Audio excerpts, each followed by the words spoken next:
topics and opinions expressed in the following show are solely those of the host and their guests and not those of W4CY Radio, its employees, or affiliates.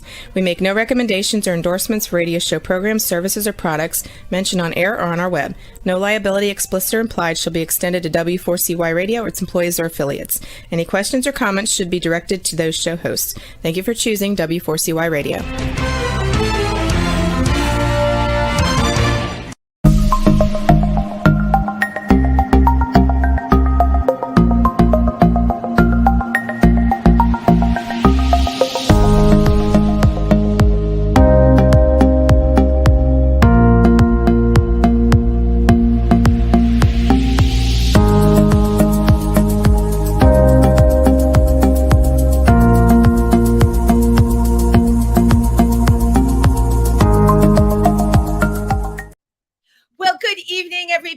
And welcome to Triversity Talk. I am Wendy Stewart on this Wednesday, which we also know as Hump Day, but I'm so happy to be here every Wednesday with all of you tuning in.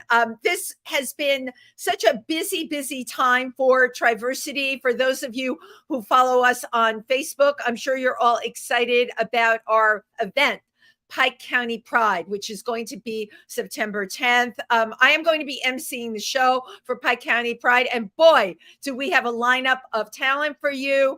Pike County, of course, everyone knows is in Pennsylvania. But you know what? Our outreach is to New Jersey. It's to New York. And it's going to be a day of pride. So you know it's going to be wonderful. We're going to have great things to eat.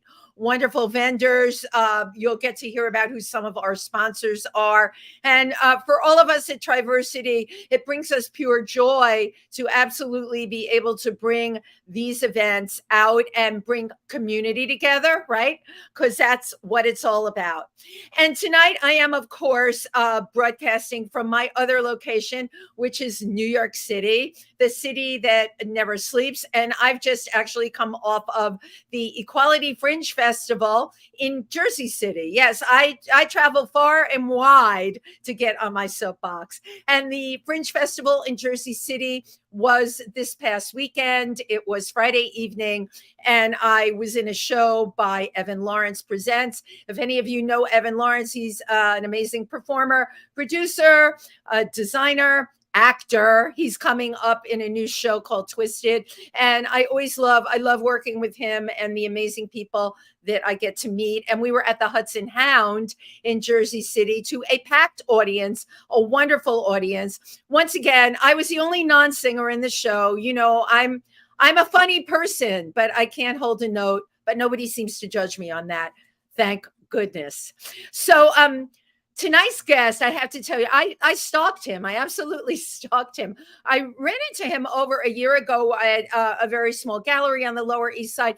He was just a guy I started talking to, and he told me about this book he was working on. And I'm like, oh my God, I absolutely have to have you on my show. And he went on to describe how the book was going to really be talking about the 90s and his club experiences. What he didn't make clear to me that night was his club experiences. A lot of them were wrapped around the amazing flyers that he collected. We all know, right? We all get these flyers. Now we do it online, but back in the day, right? You'd get them in the mail, or you'd be out. You would have it from a promoter at the end of the night. You'd find them on the floor or whatever. Well, he actually collected over 1,000 flyers. And then, of course, had the stories to go with them. And then came out with this amazing, beautiful coffee table book with 230 flyers in it. And of course, those juicy backstories and the wonderful personalities that were behind it. He's a journalist, he's a historian, and he specializes in LGBTQ culture. Please give a warm welcome to David Kennerley. Hi, Wendy. How are you? I am so well. You know, I feel so good. I feel like I finally hooked you, right? I pursued you for the first, and I followed what you were doing with this book, and I am thrilled to have you on Triversity Talk. So please welcome. Well, thank you. The one little tidbit of the story that you left out was the gallery that we met at it was exhibiting those posters as advertisements for a night of 1,000 Stevies You're over the totally years. right. So that was a place in my heart, because I'm like, wow, they saved these pieces of ephemera very similar to what I did. And, I'm the first to admit I was a hoarder. I hoarded these things. I knew you were a hoarder, David, before you said it. It's okay. We still love you, because if you hadn't hoarded this stuff, okay, what you've done by hoarding this stuff, you took an era, all right, and now you have accurate history of what it looked like culturally. Thanks to you. Yay.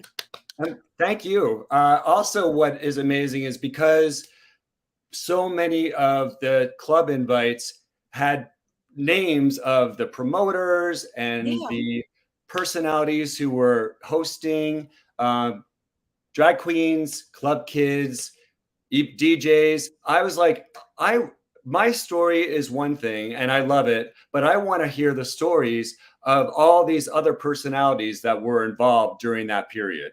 Absolutely. And you know what? Coming out with the kind of book that you have created, it's the perfect opportunity, to go back in time to talk to some of those models that were on the invites, or the personalities. And I have to share this with everybody because I'm very impressed. David had a write-up in today's New York Times. Of course, when I went on to look at it, you know what they do. If you had seen 3 free articles, by the way, I do get the Times on the weekend, but no, I got no credit. So they wouldn't let me see it. But thanks to David, right before the show started, he sent me the PDF of it. I just loved going through there and reading the backstories about some of these flyers and how they came about. Yeah, I mean, I worked very closely with the writer of the story and provided him with the contact information for some of these people because I knew they were associated with the flyers and I had interviewed many of them myself for the book. So I was just so thrilled that they included so many images of the flyers, and it took up a whole page of the Times. Well, yeah, and it's not only that for people. Let's face it, you and I have transcended decades, but not everybody has. And I can say for my daughter, who's 30, and a number of her friends, unless you present this documented material, it didn't exist for them. Certainly the flyers, they're not, you and I know about it. We always talk in our scene, we're always preaching to the converted, but you know what? There's generations that have come along since then. And this was such a golden time of queer clubs, a time like no other. So because of your hoarding habit, David, we'll be able to share it with everybody. Isn't that great? Absolutely. I mean, even nowadays, yes, everyone sees some digital images, but they're very fleeting and they move on. And let's face it, a lot of them are maybe just art that was, sort of borrowed from other sources of the internet. Whereas in the 90s, it became such where actual photographers were hired and they had photo shoots specifically for the purpose of putting on these club flyers. So it was what I see them as mini works of art. And what I tried to do was make sure I credited whoever's names I knew were associated with these, such as the photographer or the illustrator, the designer. I mean, a number of people's hands were in some of these flyers. And I just thought it was time to celebrate these unsung artists. And they are, you know what? You said it, the unsung artists, and, to give cred to who they are, who they were, and what the Times was like. It's interesting because you know that a number of those people, right from the day, as we say, they're not around anymore. So at least having the flyers and saying what this person did and who they were. And it also gives such an incredible flavor of the times. You had a model in one of the New York Times one, Alan, I think, with the amazing pectoral muscles. Yeah. That was it was Mark Allen, actually. Yes. Mark Allen, right. Now Mark Allen's still with us, right? He is indeed. His was one of my favorite interviews, and I was 2 years ago because I've been working on this book for over 3 years. Wow. I actually sort of took a break from my day job, which was an advertising copywriter, just to do this book. And he was one of the first people that I spoke with. And he was just so articulate. He lives upstate, like in Hudson, New York. And he told me the story of how he, by accident, of course, he was like dancing at the Roxy, and one of the promoters, Mark Berkeley, discovered him and said, "Hey, kid, you want to come dance on a box?" So he did it, and he's like, "I didn't know what I was doing, but before I knew it, I had like all these singles stuffed all over, in my jock strap and sneakers." And he got hooked, and he ended up being one of the biggest Go-Go Boys models and Go-Go Boys of the 90s. Wow. Well, I love that you got to talk to so many of these people. Now, when you were looking to interview people, did you meet any resistance? Did anyone say to you, "No, I don't want to go back to that time"? It's interesting. I would say 98% of the people were very generous and willing to speak with me. There were a couple that were like, "You know what? That was a great time in my life, but I've moved on and I wish you the best." But and so they did decline to participate. Yeah, they did. They didn't want to participate in it. Well, a shout out and kudos to every single person that did, because the stories are great. You had a particular invitation with Marky Mark on it for, of all things, a Saint at Large party. Like for that was New Year's Eve, right? A New Year's Eve. It was a New Year's Eve party, yes. Right. Now, do you remember what your headspace was at that time when you were going to that party, and tell people what the Saint at Large was, because it was based on the Saint. Exactly. Why don't we start there? And that is, the Saint was probably one of the most notorious gay clubs. It was actually a membership club in the 80s. I was there. And you were there. And so it was extremely popular. It was in the East Village. It was where the old Fillmore East music venue was. And so it was a huge space.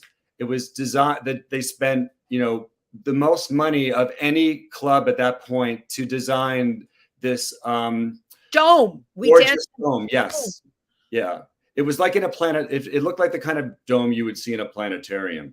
But they had lockers where guys could go and, switch into their sexy outfits from their street clothes. And anyway, as we all know, sadly, halfway through the 80s, the gay men, the population of gay men was decimated because of AIDS. There were no viable treatments at that point. And so, in fact, I interviewed a DJ named Robbie Leslie, who spun. Okay, well, Robbie's a mutual friend with all of us. Look, by the way, shout out, Robbie Leslie is still cranking it out. Yes. Books at mega parties, books booked on cruises, and you know what? A lovely human being on top of it. Okay, go on. I have to get that out. No, I'm glad you did. I mean, we've only been communicating via mostly email, but sometimes phone. But he was just, so he told me the story that in the very beginning, in the say the early 80s, they actually started calling HIV/AIDS the Saint's disease because a third of their membership was wiped out in a few years. And well, you understand why. Okay, so we're going to go back in history, and I was a big part of that. I had an AIDS organization. I worked with an AIDS organization, very involved with, but those were the people, right, that were doing all the drugs on the dance floor. Remember, it was like a sexually free heyday. Yes. And no one had to fear anything, right? You would go to the Saint, you check your clothes in the locker, or maybe you didn't, okay? But you could go in there and do whatever you wanted. And, up until that point, what did we have? STDs, syphilis, gonorrhea, all of that kind of stuff. But this new disease just came along. And I tell you, David, even to this day, even talking, it will never sit right with me how it came about. I will never believe any of the stories that I hear. It was just there one day, and it took out, you're right, a third of the membership, and so many incredible, I mean, Keith Haring, we could go down the list of people that it took out. How did that happen? I mean, yeah, well, part of it is because of government inaction. They refused to acknowledge that there was a problem, and they're basically, oh, the gays brought it upon themselves. It's their fault. Let them deal with it. So well, when silence, equals death, that was the mantra that came up from ACT UP. Exactly. And the silence, of course, was coming from our government. And, I had gay friends that when Ronald Reagan passed away actually said, oh, that's like a shame. I'm like, how could you? Well, I don't care what side of the fence you're on. How could you possibly feel that way when the inaction, he had completely inactive, didn't do anything. Exactly. I mean, like there was no funding for research, nothing, or trying to find let alone not even a cure, just something to treat the symptoms. Something, something. But so that sort of sets the stage for this one party invite that you were talking about at which the eventually, when it made its comeback, it came back as the Saint at Large because it was a roving party. Exactly. But they wanted to, especially in the early days, they wanted to capture the spirit of the Saint.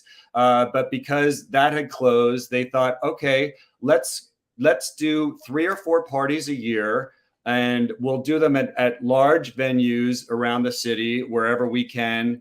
And so they had parties, which I'm sure many of your listeners might have heard about. The biggest one was the Black Party. They also did the White Party. And in fact, I do have, this is a poster for the White Party right behind me from the 70s.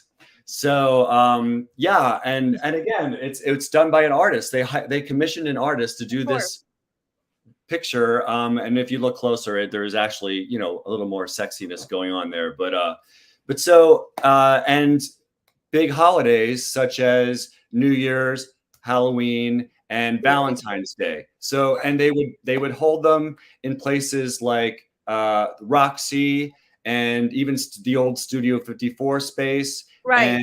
And my favorite space, which it breaks my heart to even talk about because it's the one you're going to say is Roseland. Yeah, when Roseland closed down, it was really that was the end of it.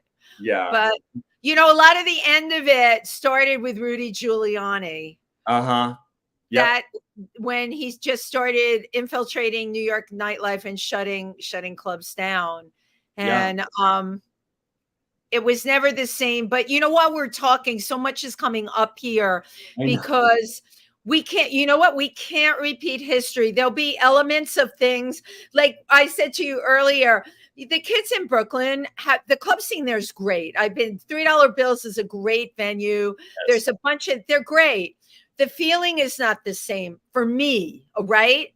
Because I remember the feeling dancing under the dome at the Saint or at the Roxy or at the Tunnel. I love the Tunnel, or even the smaller ones. The feeling you had when you went into Splash with the showers downstairs.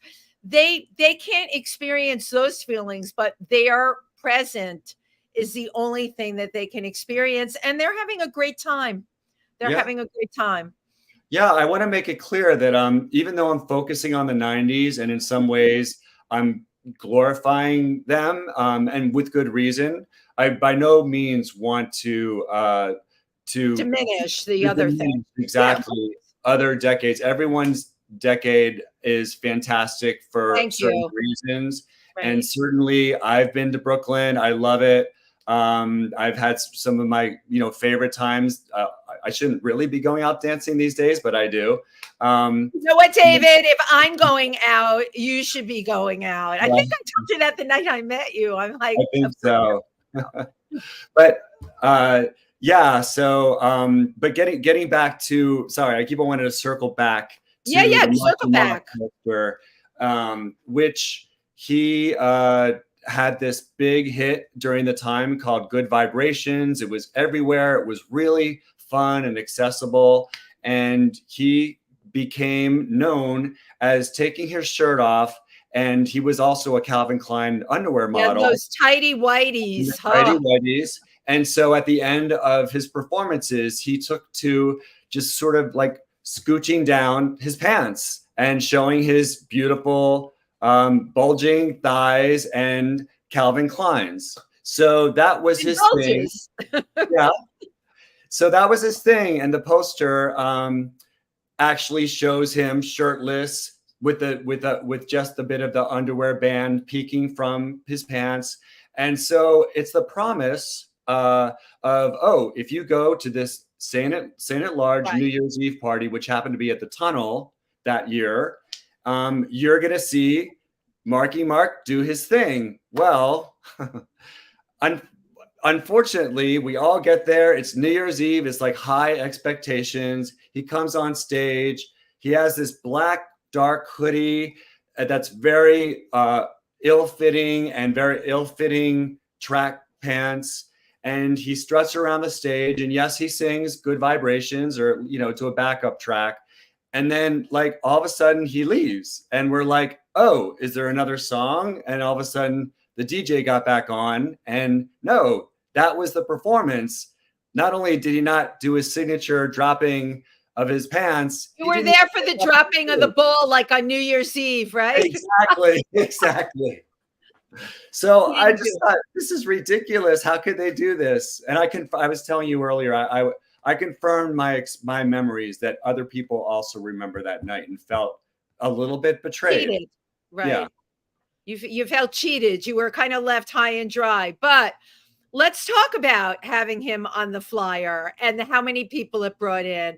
Let's talk about using, as far as we know, a straight guy to tempt gay men. I mean, it's advertising, it's marketing, and it went on a lot. Yeah. And that bothers me when people try and create a lie in the advertising. But I've argued this with people who say to me, but that's what advertising is, right? Because you, David, and everybody else that night went there with these amazing expectations. Right. Yeah. It's funny. I mean, people sometimes, they throw around the term cultural appropriation, but it's like, well, excuse me, gay culture appropriation has been going on for a long, long time. Really? Yeah, for a really long time. And that's a really good example of it. So why do you think you survived clubbing? I actually have a little secret. That is, most people who write books on clubs, and I'll give an example, a wonderful, wonderful drag personality, Linda Simpson. She recently love and has a collection of as many Polaroids, I'm sure, as you have flyers. Right. Yes, but she took them all. But she was in the middle of the scene. She went out, multiple times a week. She had that sort of gregarious show personality that allowed her to kind of do that.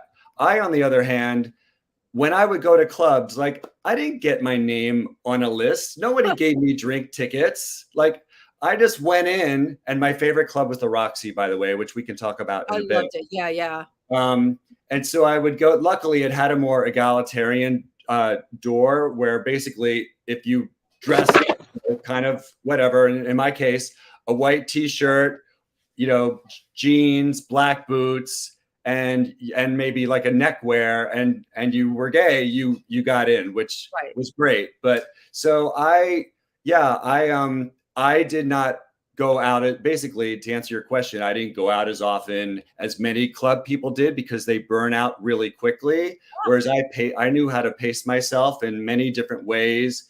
And I felt, while I participated on some level, I also felt more like an observer, which is why I collected these club invites, because I just thought I loved the images and that they were really cool. And I wanted to almost that helped me become part of the scene by collecting these mementos. Right. By the way, that's so interesting. The only other person I could say that it has a similar story, right? Michael Musto has been around through the club scene. Again, incredible writer, and such. I love his writing, but I think what allowed him to survive, and people I know that you all are writers. You're the people that observe, Right. and the people that immersed by doing drugs and heavy unprotected sex. A lot of them didn't make it.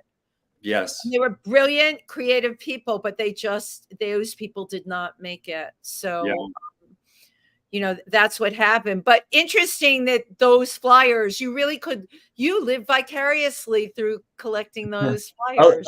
A little bit, definitely. I mean, I didn't like, for instance, when I would go out, one of the big phenomenons during that time were the club kids, late 80s and the first half of the 90s. And I admired them. Their outfits were phenomenal, and most of the people made them themselves. Like they sewed them themselves. Like you didn't go to like Walmart or whatever and buy a club kit costume. Like they created it out of nothing, and I was so in awe of that. But I also have to say I wasn't really felt accepted in that group because I was not flamboyantly dressed. And I don't like to be the center of attention. So I kind of was on the fringes of that. And then even another sort of faction, you might say, like the Muscle Chelsea Boys, I certainly enjoyed dancing with them, but I was more on the edge, I guess, because, I wasn't like, a big muscular guy like men often tended to want to be, especially over the course of the 90s. Well, you like David Barton, the David Barton physique was like Yes. we call them Chelsea muscle boys, Yes.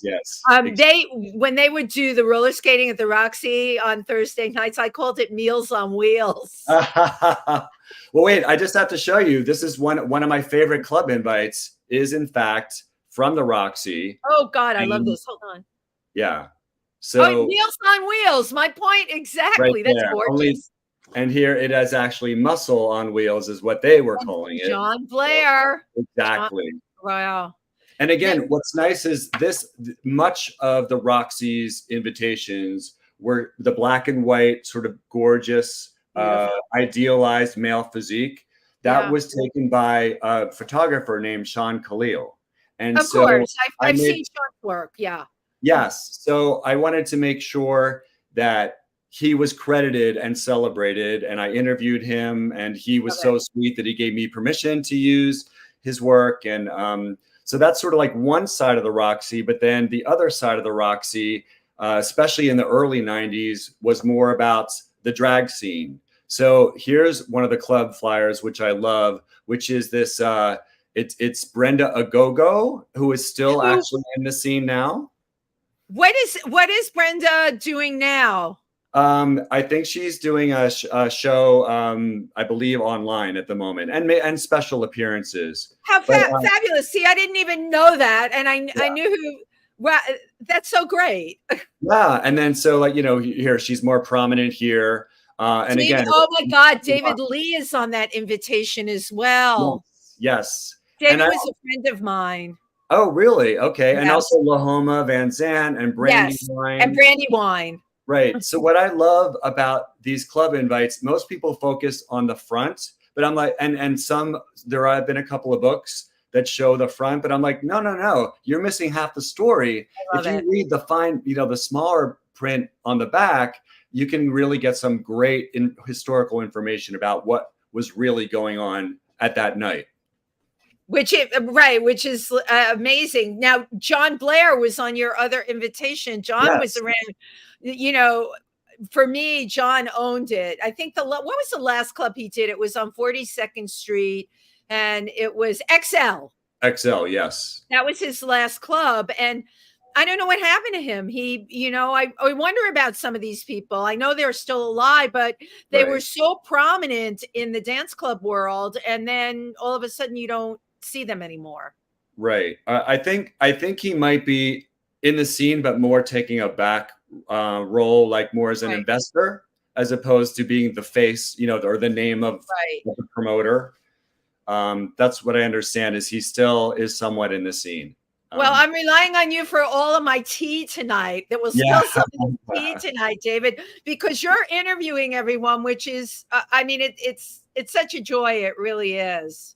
Yeah, no. If you ask me what my favorite aspect of this whole Yeah, I project was is, going to ask you by that. Yeah. far, it's interviewing everybody, including you. I would not have met you if I wasn't working on this project, and it just really is so gratifying to see how many people want to share their stories and are sort of kindred spirits with me, because they understand the importance of preserving this, Thank you. vital chapter in queer history. What happens is, if we don't, I'm a storyteller and I do these shows and I interview people. If I don't tell their stories, what will happen is those stories will get transformed by people that come along. There's a lot of people out there, and I know you've run into them. They're like, oh yeah, I was at this club, I was at that club. No, you weren't. You weren't Right.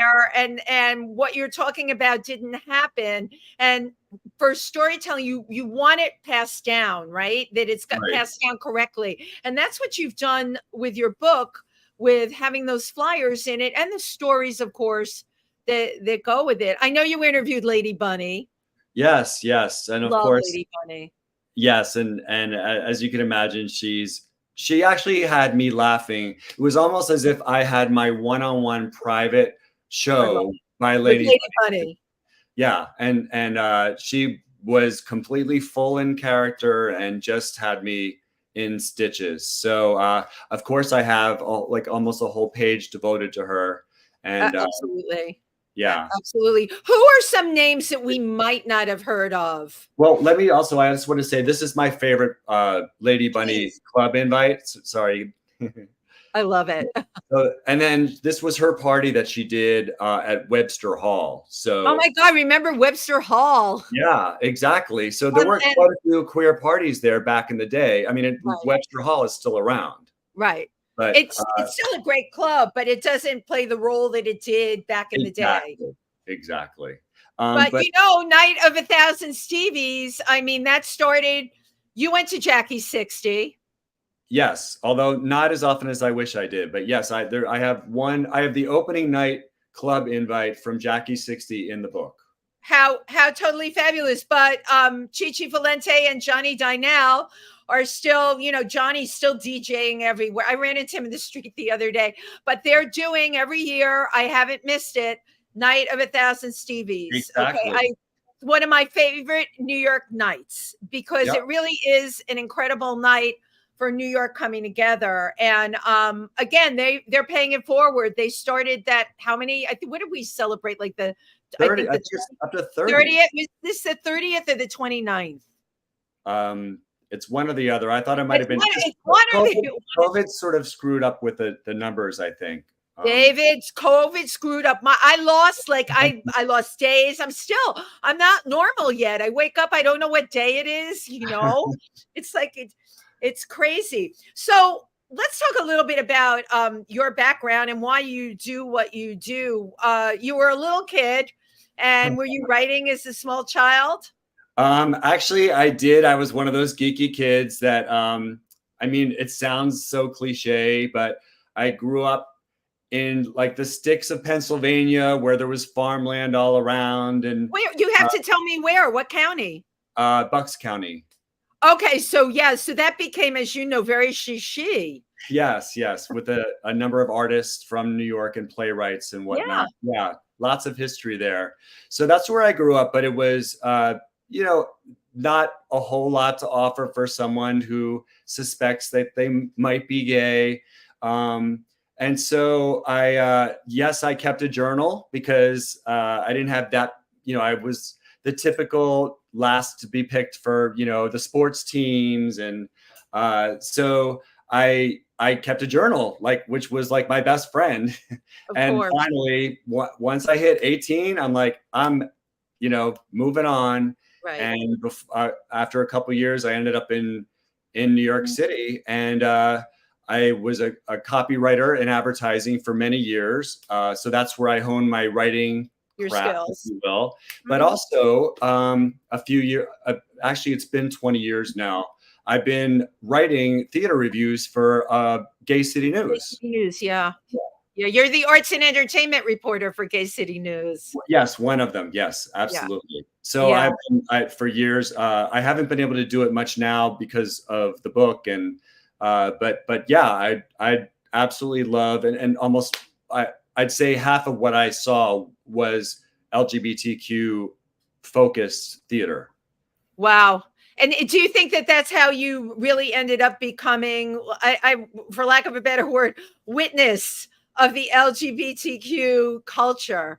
You really are in a lot of ways. You're the observer, and then you write about it. Do you think that? Yeah. You know what, Wendy, I never even quite thought of it that way, but I think that's true. Observing as, a theater critic and interpreting it. And in many cases, a lot of the shows that I go to see are off Broadway, but I still find something, even if there's no budget or, something's not quite as solid as what you would think of for a production. There was always something to be gleaned from these smaller productions. And you know what? I totally love that you said that, because Tim Moss and I, my co-host on If These Walls Could Talk, a lot of our friends do small theater projects. We see a lot of good stuff.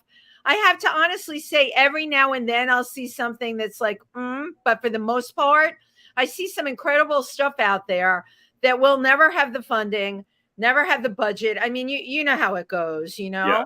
If you're lucky, you get a grant and then you can put the thing up. But we are so blessed to be in New York, because there is all of this going on. When people ask me, oh, have you seen this Broadway show or that Broadway show? There are not enough nights in the week for me.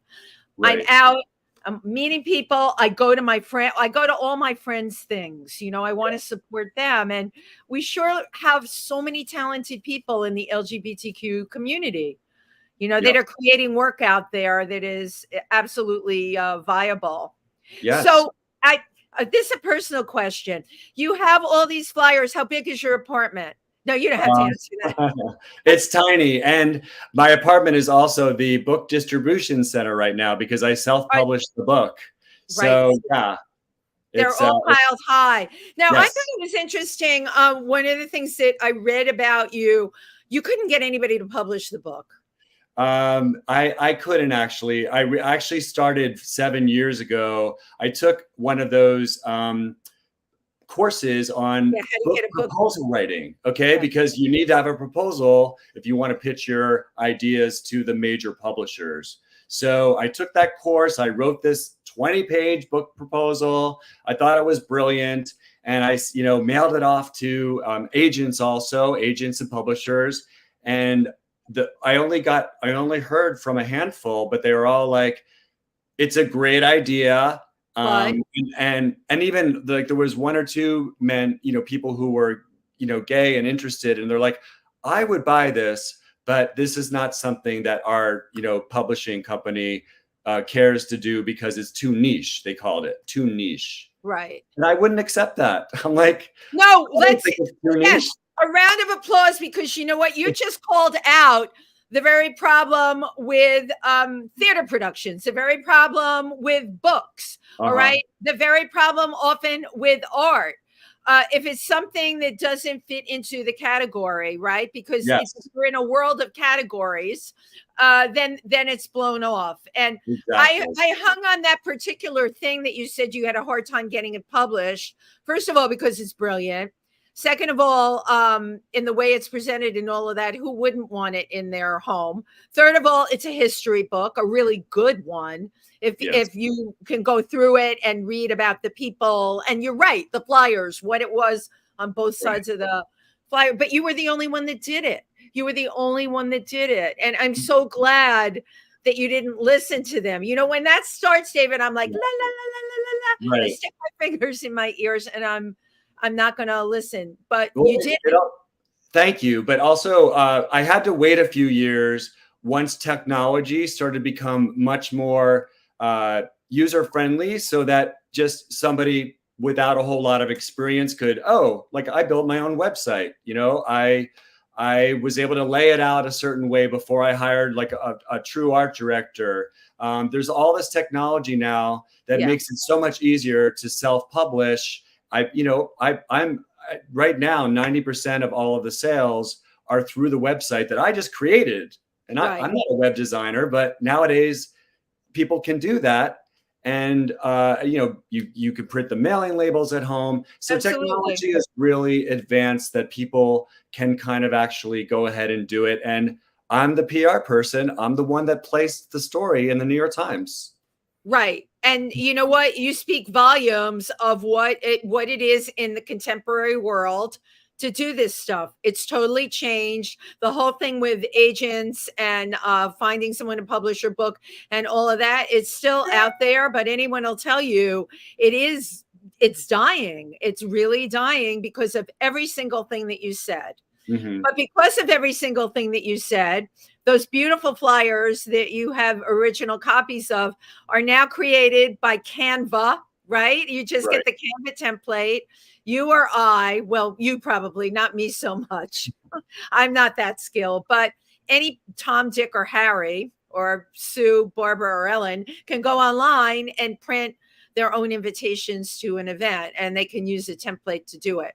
Yes. So you pointed out a really good thing. It's really great because this is what enabled you to get. It's a wonderful, not only a wonderful idea, but what a great gift to give somebody. I mean, I have heard many people who buy one copy and then all of a sudden I see that they've ordered another one a week later, and I ask them and they say, "Oh, I'm going to give a gift." And in fact, a quick story where I saw that someone had ordered a copy, and it was Hell's Kitchen. Their address was a Hell's Kitchen store, a gift store. So I go there, with an advanced copy because I thought they might like to see it because they spent the money ordering. So I go in the store, I go in, and I start talking to the guy, and he looks at me. He goes, "Oh, wait, my husband ordered that.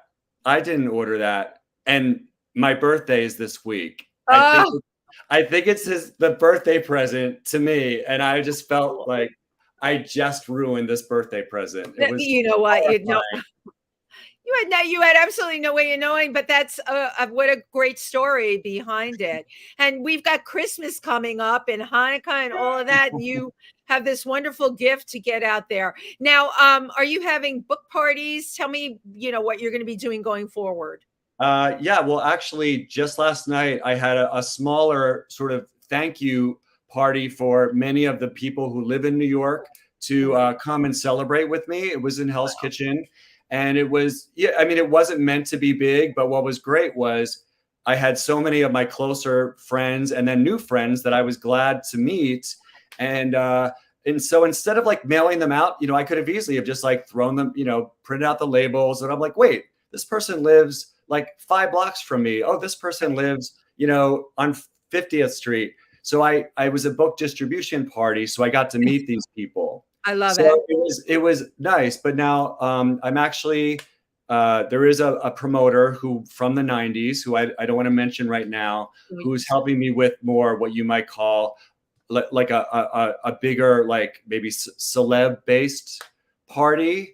Well, a celeb and people, so you can tell I'm looking for an invitation here. But I'm thinking like the whole night you would invite people, celebs and everybody, but you could also I would totally do readings from the book or get some of the people that are in the book. If Bunny could read, that would be such a great entertaining night. And then of course selling the books there. I'm a big fan of book parties and I support them. So well, great. Well, I'll be sure that you'll be at the top of the list.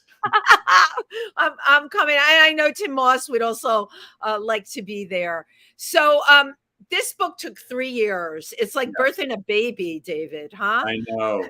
And you're not the first person to use that analogy, but it's really true. Because also, part of that was while it was still being printed, and I had to have it printed in actually Seoul, Korea, and that took like a couple of months. And so I was waiting, and it was kind of like, it became sort of a burden because I had all this stuff going on, and I reminded me of, you know, my sister who was pregnant, like in her 8th month, and, you know, pregnant. I'm like, you know what? I just want this out of me already. I'm like kind of over it. Like, I want to go to the next phase. I don't like it's got to be born, because it was getting to be a bit of a burden. And so, of course, once it arrived, I felt like I had given birth, and I felt like the burden was lifted, and it was so exciting. Right. It you know what? The whole thing is very exciting. That's why I'm saying marketing, book Yes. parties, a club night, Yes. to celebrate. Let's do a club night to celebrate. Oh my God, I'm now in stream of consciousness. Well, you A can club help me. night. You can help me brainstorm some ideas for the I do party. know, and you know, I'm out there. I do this stuff all the time. I'm always coming up with events and ideas and blah blah blah because Yeah. because I love what you did. All right, and it's right now more than ever huge Yes, place and in our society. thank you. All the freedoms and all the things we live through right now are very much threatened. Yes, And yes. you know, you're hearing things and seeing things that you never thought would happen, and now they are. So and I personally, I read about everything. I need to know what's going on, but I also will limit myself to an hour of what I call toxic news Right, every right, day, right. because otherwise it prevents me from moving forward. Right, right. Well, so also I just wanted to actually share Please, what the book looks like. I know please. you've seen pictures. So it's called Can Getting you In. hold it like right up in front of your face, like big like that? Great. How's that? That's beautiful. Of course, with the foreword by Michael Musto. Exactly, which I'm sorry, I meant to mention that earlier. He was so gracious in doing the forward. Michael's great. He's Yeah, and can you hold it up again? I'm going to take a look. picture. Don't cover your face this time. No, don't cover. Yeah, just kind of be leaning over it. Okay, can I see you? Yeah, great. I'm so hokey. I love doing this. I love shooting on I the do too. computer. I do too. It's so hokey. But the cover is beautiful. Who's the model on the cover? Actually, it was I spent a lot of time looking actually at stock photography, and so that was purchased, the rights to a model. Yeah. Wow. Yeah, because we couldn't use anybody from back in the day because maybe they don't look like that anymore. Yeah, yeah. Well, Marky Mark probably does, you know. But you, Yes, and also, as I mentioned before, the right now the main way to get the book is through the dedicated website. right. It's called gettinginclubbook.com. Can you Pretty, put it in the chat? Do you mind typing it into the chat? of course, of course. Yeah, that would be great. Thank you. So it'll be on there. And it's wonderful that you have your own dedicated website. I mean, the whole production of this book is really about it's you. Okay, you created it, you And I produced did. I it. certainly had help with an art director and the copy editor, who is Jay Blotcher, by the way. Who Oh I my think. God! Of course, I know. Right, So right. Jay Blotcher was my copy editor. I had a proofreader. I had a second art director. Here it is. It's on the banner. Cool. Perfect, perfect. Gettinginclubbook.com. Perfect. And also, right now it's in 2 bookstores in New York. It's called the Village Works in the East Village. Is one Oh, of them. that's our friend. That's oh my God, Joe. Joseph. Yeah.